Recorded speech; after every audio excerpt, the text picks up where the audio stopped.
Step one is to want to kind of feel and make sure it goes all the way from corner to corner, and it does. And you don't have to pin it just yet, but what we are going to do is pin the middle. I wanted to bring this one in because it has a line drawn. I want to make sure I can tell by how this feels that that's nice and flat right there where I'm going to be sewing. And then you can look here, and right where that pin is, you see how tight we've got our seams nested there, and also right here. Turn it around so you can see right in there.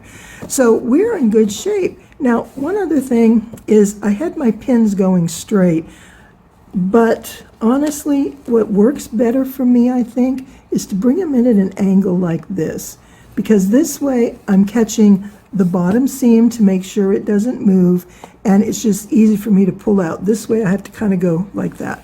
But anyways, those are just little things that, you know, in the scheme of life don't matter a whole lot, but it really does help me along the way. Okay, so I'm going to line up and do my 1/4 inch right here, and I'm going to go across following that line.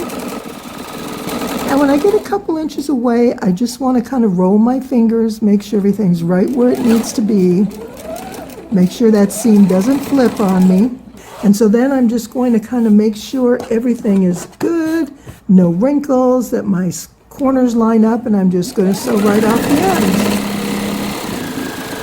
end. Now it's time to turn around and go back the other way. So this really is a quick process. This is not unlike the first step of making the half square triangle. And we want to be careful here that the seam underneath isn't going to flip while I'm sewing.